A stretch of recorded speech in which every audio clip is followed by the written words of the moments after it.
Olá, tudo bem? Estamos juntos novamente. Essa é a Escola Bíblica Dominical da Igreja Batista de Barão da Taquara. Meu nome é Hudson, eu estou aqui com você para estudar as Escrituras. Mas antes de qualquer coisa, nós vamos orar, pedindo para que Deus... Nós estamos estudando essa revista aqui, ó. E agora estamos na lição 4 desta revista. Depois você pode, da editora Convicção, depois você pode pesquisar aí na internet ou vir aqui na nossa igreja para estudar junto conosco e quem sabe você pode ganhar uma revista também para acompanhar as lições. Mas agora eu quero orar com você, porque eu quero pedir a Deus que nos oriente, nos dê sabedoria neste estudo que faremos hoje. Honestidade e fidelidade é o que Jesus propõe, não exige, mas propõe de cada um de nós. Vamos orar? Senhor Deus, nós queremos, em nome de Jesus, pedir a tua orientação, a tua direção. Que a tua palavra possa falar e calar nos nossos corações. É o que nós pedimos. Em nome de Jesus. Amém. Bem, eu falei com vocês semana passada que essa proposta de Mateus com as bem-aventuranças e com o Sermão do Monte de uma forma geral, é como se fosse uma luta de boxe, né? Eu não entendo muito a fundo da luta de boxe, mas eu sei que alguns golpes podem derrubar logo o adversário. Basta um golpe de determinado lugar que pegar, você derruba o adversário. E aí a luta acaba.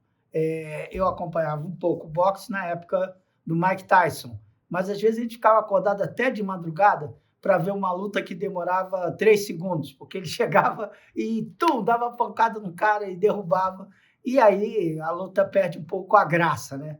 Porque a graça da luta é todo aquele jogo de pernas e aquele bailar dos boxers. Mas aqui,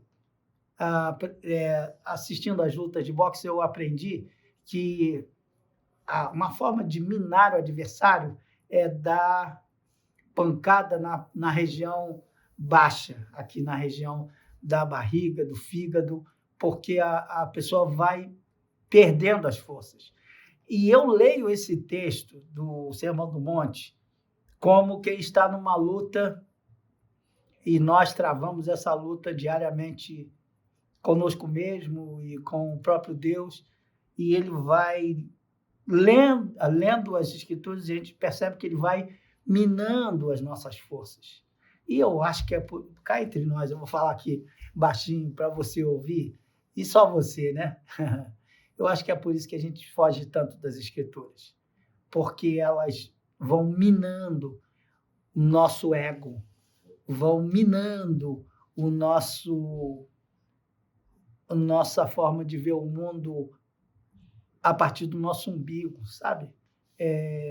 E a lição de hoje, eu acho até que se você continuar aqui, é porque você é um corajoso, porque não é fácil ler o que vamos compartilhar aqui.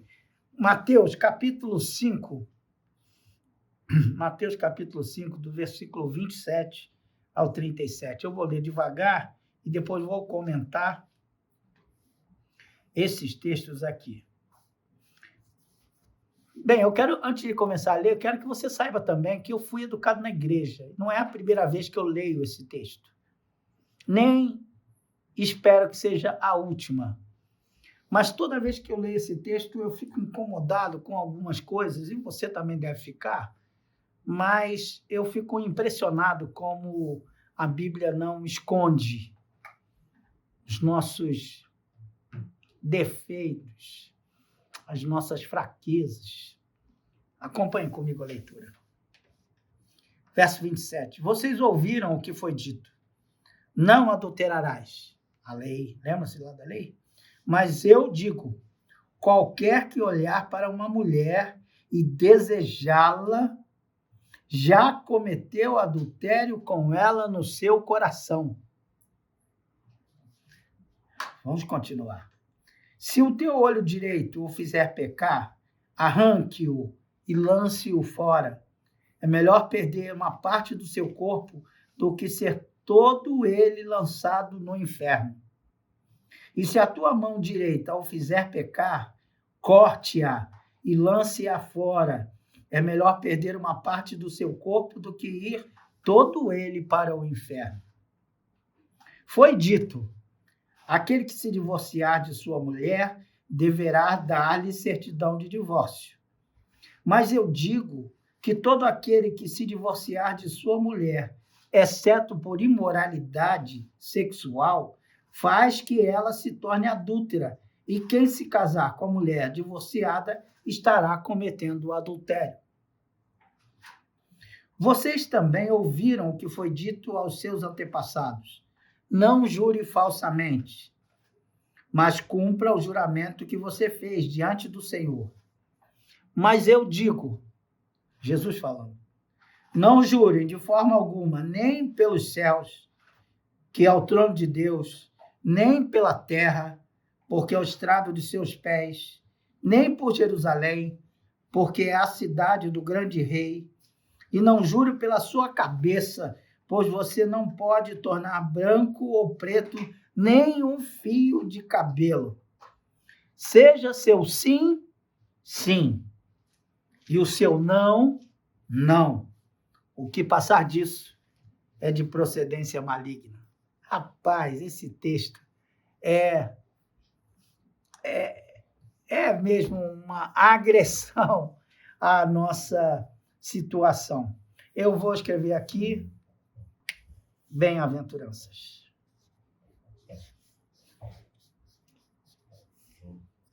Bem-aventurado. Bem, o bem-aventurado, você sabe que é mais do que feliz. A gente viu aqui que o bem-aventurado, na verdade, é aquele que está no caminho. Estão lembrados lá? Depois você pode voltar e assistir as primeiras lições para você entender que o bem-aventurado, na verdade, é quem está no caminho. Quem está em marcha. Quem está no caminho. Aqui, Jesus vai falar não apenas de juramento, não apenas de divórcio, não apenas de adultério. Sabe o que Jesus está falando aqui? Dos desejos do nosso coração. Porque ele vai dizer, se você olhar uma mulher na rua e desejar ter relação com ela, você já está cometendo pecado. A quem está fazendo isso não cometeu o pecado, porque o pecado a gente coloca na cabeça que é o ato. Mas o pecado, na verdade, é o desejo mal trabalhado. Lembra-se que da lição passada ele falou sobre a ira? Aqui ele vai falar sobre outras dimensões do nosso corpo. Lembra-se do primeiro pecado, do pecado original? Qual foi a grande tentação? Bem, a grande tentação foi o desejo. O desejo de quê? De ser igual a Deus. O desejo de quê? De parecer com Deus, de ter o mesmo poder que o Senhor Deus. E aí é por isso que a mulher vai dizer lá, a fruta era bonita e desejável aos olhos. Então, veja que aí a gente tem que administrar não apenas a letra da lei. Olha, você fez isso, fez aquilo. É interessante que você pune pelo que a pessoa fez. E Jesus não está ainda punindo pelo que ela fez. Ele vai dizer do cuidado que a gente tem que ter antes da execução do ato. Percebe isso? Então, veja o que Jesus está falando e o público a quem Jesus se dirige. Qual é a realidade deles? O que valeu essas palavras para aqueles primeiros leitores? O que vale essas palavras para nós hoje? Eu acho que a gente tem um jeito de fazer isso. Sabe qual é o jeito? Eu proponho que a gente entenda qual era a realidade que eles viviam lá e entender qual é a relação desse texto com o que eles viviam lá e aí sim fazer a ponte com o que nós vemos e vivemos aqui. Então, Jesus vai falar primeiro sobre a questão do adultério. Ele vai dizer, a lei só diz, não adulterarás.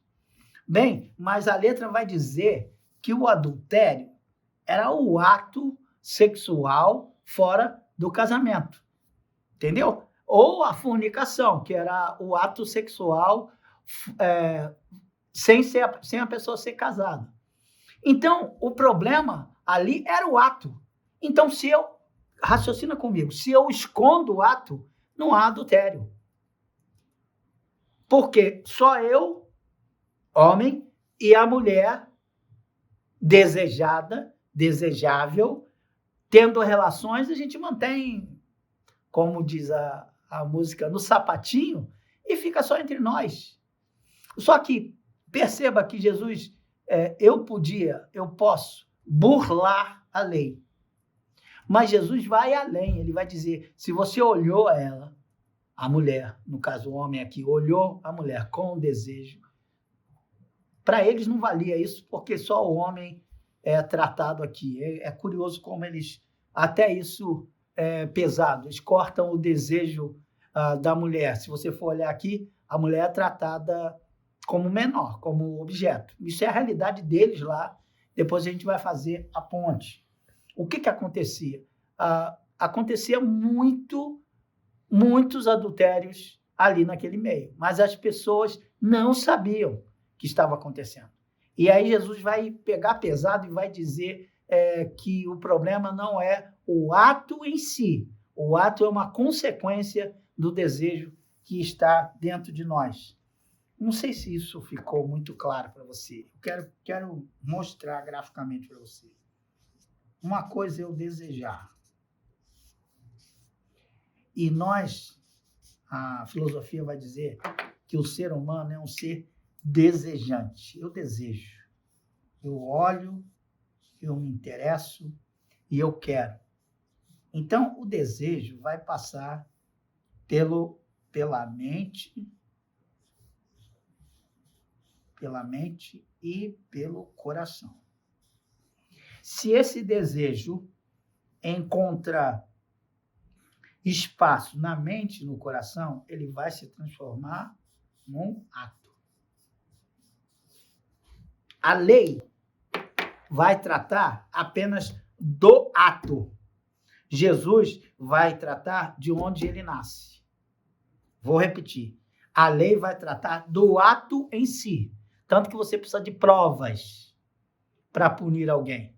Jesus não está falando de provas, Jesus está falando do subjetivo, do que está aqui, antes do ato ocorrer, antes do ato acontecer. Porque o texto é muito claro em dizer isso. Qualquer que olhar para uma mulher e desejá-la, já cometeu adultério com ela no seu coração. Então, é esse desejo que Jesus está falando para a gente ter cuidado. E isso é um exercício, vou dizer para você. É um exercício muito interessante para nós homens e um exercício também muito interessante para as mulheres, porque hoje a realidade nossa é outra. Então, se eu olho para uma mulher, e eu olho para as mulheres, se você olha para uma mulher e começa a desejar, é melhor deixar de olhar. É melhor controlar o seu desejo. Porque é óbvio que Jesus não está falando aqui para arrancar o olho da pessoa. Se fosse arrancar, íamos ser todos cegos, desculpem, mas íamos ser todos cegos e todos nós sem mãos e sem pés, porque nós todos cometemos elaboramos esses desejos no coração. Mas nós precisamos controlar os nossos desejos. E eu não sei se você já parou para pensar, eu já falei essa frase aqui, nós somos seres desejantes. O problema está no olhar e não na moralidade em si. Na verdade, é o que está dentro de mim que é perigoso, porque isso tem que passar, olha aqui, pela minha mente, tem que passar pela minha mente e o meu coração. Se ela se passa pela minha mente, pelo meu coração, está passando por dentro de mim. Então, qual é a solução que Jesus dá?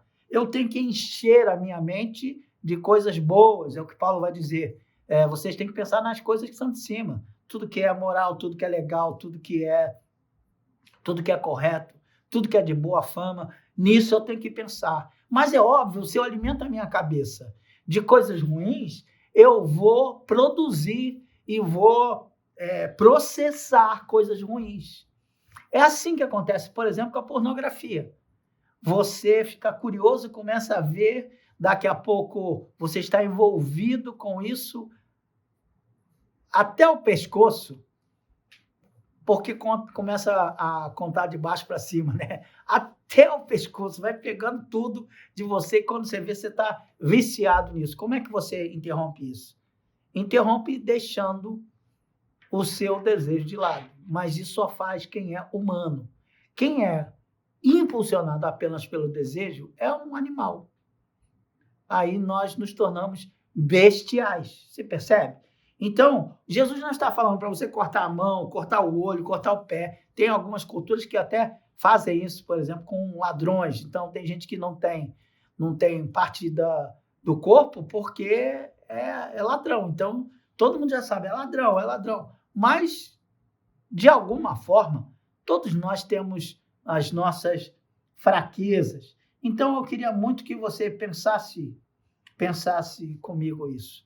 O pecado nasce primeiro dentro da gente.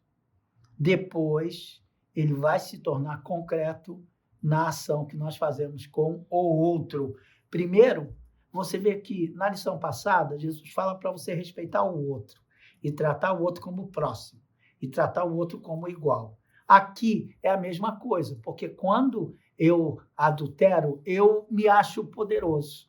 Eu acho que eu vou burlar a lei. Porque é claro que as pessoas não querem fazer isso para serem punidos. Fazem isso porque estão sendo conduzidos pelo desejo. Mas se o desejo for reprimido, por que, por exemplo, no supermercado, ou no shopping, ou no elevador, está escrito lá, sorria, você está sendo filmado. Na verdade, você está sendo monitorado. Porque senão as pessoas vão roubar. Senão as pessoas vão usurpar ali e arrumar um jeito de fugir com alguma coisa que não é dela. É a mesma coisa que está sendo dito aqui. Entenderam a questão que eu falei do adultério? Eu não creio, e eu também nunca vi ninguém falando isso, que Jesus estava falando para nós mutilarmos as pessoas. Porque logo em seguida ele vai dizer, porque seu olho faz pecar, porque não é o olho, né? O problema não é o olho. Senão, ficaríamos todos cegos e entraríamos no reino dos céus. O problema é o ser humano, a nossa fraqueza. Por isso a gente tem que descobrir e perceber que nós dependemos de Deus. Bem, ele vai dizer aqui, deixa eu só dar uma informação. Toda vez que você lê aqui, quando eu for ler aqui no texto inferno, ele está falando aqui, a original está dizendo Gehenna. Você sabe o que é Gehenna? É lixão. Você vai ser um ser humano que não vale nada, que pode ir para o lixão. É isso. Acho que é mais próximo de nós do que falar, foi para o inferno. E a gente pensa que é só o diabo com aquele rabinho, chifrinho. Não, é aquele mau cheiro, aquela coisa ruim de você ser desprezado. E, como eu falei, todos nós somos seres desejantes. E você sabe que o maior desejo do ser humano é ser desejado? Vou repetir. O maior desejo do ser humano é ser desejado. Então, quando eu não sou desejado, como eu penso que devo ser, eu cometo o adultério. Porque se eu não sou desejado, eu quero compensar isso de alguma forma. Então, na verdade, é um buraco que existe dentro de mim. E aí eu quero me mostrar poderoso, forte e capaz, inclusive, de burlar a lei. Por que será? Por que será que Jesus logo em seguida vai falar de divórcio? Sabe por quê? Porque Jesus estava falando com um público de pessoas necessitadas e pessoas que que podiam muito bem manipular a lei, porque a lei dizia, está escrito aí, foi dito, aquele que se divorciar de sua mulher deverá lhe dar uma certidão de divórcio. Como é que funcionava o casamento naquela época? Bem, vamos nos casar, estamos casados, fazemos uma cerimônia. E casamento ali tinha conexão imediata com relação sexual. Você se casa para se relacionar sexualmente. Hoje é que o negócio virou bagunça, às vezes a pessoa está casada, está junto há um tempão e depois vai fazer a cerimônia. Mas vamos pensar, deixa isso para lá, vamos pensar naquela época.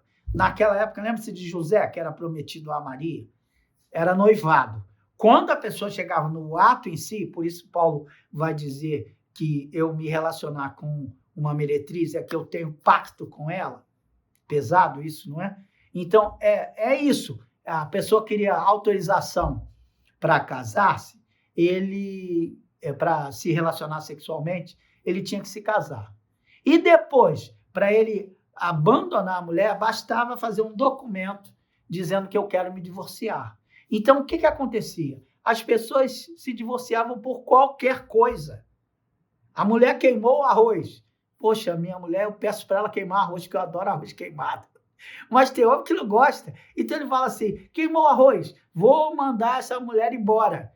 E eles faziam uma carta e colocavam a mulher na rua, literalmente na rua. Ela ficava ali à disposição. E se chegasse alguém, olhasse, gostasse, bem, ela é divorciada, eu posso pegar para mim. E aí assume a responsabilidade também financeira para se relacionar sexualmente. Vocês estão entendendo como é que era a estrutura social, que era bem promíscua? A gente pensa que é a coisinha do filme. Não era, não. A coisa era meio podre. Lembra-se que eles estavam envolvidos e convivendo com o Império Romano. Se você quiser saber como é que era a vida sexual do Império Romano, basta você assistir aos filmes do Império Romano. É muito complicado isso. Eles estavam envolvidos naquela realidade. Então, o que Jesus está dizendo é que, olha, se você quer se divorciar, só pode se divorciar por uma questão sexual. E era muito difícil, porque a mulher não saía de casa. Só saía de casa junto com o marido. Então, era muito mais difícil. E aí o cara bota um pé atrás. Então, eu vou ter cuidado na hora de me casar. Essa era a realidade deles. Agora, como é que a gente traz isso para os dias de hoje? A gente não pode pensar, como eu falei anteriormente, dos desejos, a gente não pode pensar que o que a gente faz com o nosso corpo não tem relação com a nossa vida sexual, sua vida espiritual. A sua vida espiritual, ela envolve também a sua sexualidade. Isso não está na sua revista, eu estou falando aqui, e eu estou com medo danado, porque eu estou falando isso na internet, né? A sua vida espiritual tem a ver com a sexualidade. E a sexualidade tem a ver com o íntimo do seu coração, os seus desejos mais profundos. Deixa eu te contar uma história que eu achei muito interessante. Eu comecei a pensar no desejo. E o que é o desejo? O desejo é a vontade de ter o que você não tem, ok? Você sabe muito bem, se você tem filhos, como funciona isso. Eu quero, eu quero, eu quero. E quando a criança recebe, ela recebe e fala, eu já tenho, e deixa de lado. É muito curioso, mas nós somos crianças. É assim mesmo, a gente quer. A gente quer, por exemplo, o carro. Eu quero um carro, eu desejo o carro. Então, eu junto dinheiro, eu financio o carro e vou comprar o carro. Depois que eu tenho o carro, no começo eu desfruto do carro. Depois ele não vale mais a mesma coisa. Eu já começo a desejar outra coisa. Porque nós somos seres desejantes. Mas nós não somos animais conduzidos pelo instinto. E eu vou dizer para você, isso tem um paralelo na mitologia grega. Não sei se você já ouviu falar do mito de Sísifo. Sísifo foi um semideus que enganou os deuses. E aí ele recebeu uma punição. Qual era a punição de Sísifo? Sísifo tinha uma punição. Essa aqui é o Sísifo. Ele tinha que empurrar uma pedra até o topo da montanha. E ele levava o dia inteiro para fazer isso. Empurrava a pedra até o topo da montanha. Quando chegava no topo da montanha, escurecia, a pedra descia de novo. E aí, no dia seguinte, quando amanhecia, o que Sísifo tem que fazer? Empurrar a pedra até o topo da montanha. O que isso tem a ver com desejo? Tem tudo a ver. Os desejos são assim. Depois que a gente alcança lá em cima, o topo da montanha, ele volta à estaca zero e você deseja outra coisa. Agora, preste atenção. Seres humanos não são coisas. Se eu empurro a pedra até o topo da montanha, a pedra é uma pedra. Se eu uso a outra pessoa para satisfazer os meus desejos, mesmo no casamento, eu estou tratando a outra pessoa como objeto. E é isso, contra isso que Jesus está falando. Então, preste atenção. Eu não quero ser tratado como coisa, eu quero ser desejado. Mas eu também não posso tratar a minha esposa como coisa. Ela precisa ser desejada. Então, esse é o jogo humano do desejo, do casamento, por exemplo. Você tem que descobrir coisas novas, estímulos novos a cada dia para que você continue focado nisso. E eu acho esse ensinamento muito rico e muito interessante se nós fizermos essa conexão do que acontecia lá e do que nós podemos transformar em ensino para nós aqui. Eu acho muito legal quando eu penso que Jesus estava sentado com as pessoas no monte e ele vai tocar em coisas tão simples da vida, né? Ele podia falar sobre o culto, como é que deveria ser a liturgia, como é que a gente vai transformar o movimento missionário. Jesus não faz nada disso. Jesus vai falar sobre a nossa vida diária, o pão de cada dia, os nossos desejos, as coisas mais profundas da nossa alma. Você percebe como isso aqui é realmente uma pancada no fígado? Porque ele não fala apenas no adultério, mas ele vai falar na forma de você desejar. Ele não vai falar apenas, entre aspas, muitas aspas, do divórcio, mas vai falar na forma de você explorar o outro e de você tratar o outro como objeto. E agora ele vai falar sobre juramento, que segue o mesmo raciocínio. Qual era a realidade deles lá? A realidade deles lá, nesse caso aqui, se parece muito conosco. Porque, agora não, mas há um tempo atrás, eu me lembro de moleque na escola, a gente falava assim, eu juro minha mãe mortinha. A gente fazia umas coisas assim, tudo tinha que jurar. É mentira. Aí falou, não, é verdade. E para comprovar que é verdade, a gente fazia juramento. Você jura por quê? Ah, eu juro pelo céu, eu juro pela igreja, eu faço juramentos. E aqui Jesus está falando de conduta. A minha conduta deve ser uma conduta correta, a ponto da pessoa falar, ouvir sim, ela sabe que é sim. E ouvir não, ela sabe que é não. E eu tenho por que dizer isso. Você vê como isso tem conexão direta com o desejo? Porque se eu sei controlar os meus desejos, eu sei também ser uma pessoa madura. A pessoa madura pode dizer para si mesmo, não. E só fala não quem já disse sim para outra coisa. Eu aprendi isso quando criança, quando adolescente, e nunca mais esqueci. Eu só digo não para as drogas porque eu já disse sim para outra coisa, no caso foi Jesus, para a vida. Eu só digo não para relação sexual ilícita se eu digo sim para a pureza e para o compromisso. Então, aqui, Jesus está falando de honestidade e está falando de fidelidade. Isso é coisa de caráter. Então, os seguidores de Jesus precisam aprender com Jesus a ter caráter, a fazer as coisas independente de que se tem uma câmera filmando ou não. Ele vai fazer porque é da índole dele, porque ele se deixou moldar pela palavra. E como disse, acho que é por isso que a gente deixa de estudar a palavra de Deus, porque ela vai moldar o nosso caráter. Isso é fácil? Claro que não. Isso é muito difícil. Mas isso é vida. E isso é vida e vida abundante. Isso é vida e vida que dá segurança. O Deus a quem nós servimos é o Deus Santo. Lembra-se que eu falei na lição passada de que a essência da lei está cumprida em Jesus? O Deus Santo é o Deus que habita agora em mim.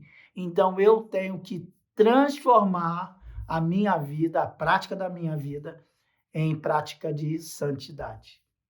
A minha oração é que o Senhor me ajude a não esquecer desses valores apresentados pelo próprio Jesus no Sermão do Monte. Vejam que Jesus não está falando de moralidade, ele está falando de moral, de caráter. E aí ele está falando comigo. A gente pensa que ser crente é ser do clube do não, né? Não fumo, não bebo, não jogo, não, tudo não. Aí eu tenho um sobrinho que antes de casar, ele falava, mas aí é muita maldade de Deus, tudo ele diz não. Aí eu falei, ô, o que você está querendo? Ele falou, eu tô querendo me relacionar sexualmente. E a gente sentou para conversar sobre isso e foi muito interessante a conversa para explicar a ele por que Deus diz não. Porque ele está preocupado com você. Porque ele está preocupado com a sua valorização como ser humano. E não você ser tratado como objeto ou tratar os outros como objeto. Quando eu trato o outro como objeto, eu digo, eu também sou objeto, porque eu me relaciono com objetos, então eu sou o próprio objeto. Então a minha oração é que Deus me ajude a ter cuidado com os meus desejos. Eu estou barrigudo porque eu desejo comida. Eu quero comer, mas há que ter um limite. Aí eu vou ao médico e ele diz, coma pouco, coma sempre e coma pouco. E a gente aprende que à medida que você come, depois o prazer daquela comida passa a nem existir, mas você está comendo ali pelo simples prazer de comer. É só um exemplo da briga que eu estou enfrentando agora para emagrecer. Tudo que eu tenho aqui é base de remédio, mas o médico falou, agora a responsabilidade para emagrecer é sua, porque os remédios estão reduzindo. Então agora o que eles fizeram é você que tem que arrumar um jeito de emagrecer. Eu estou dizendo para você, é você que tem que dar um jeito na sua vida. Você e Jesus, mais ninguém. Porque se você der um jeito de se aproximar de Deus, eu não tenho dúvida que Deus vai fazer um milagre dentro de você e não nas coisas que cercam a sua vida. Até semana que vem. Eu espero que o Senhor nos abençoe e nos ensine como sermos fiéis e honestos em tudo que fazemos. Amém.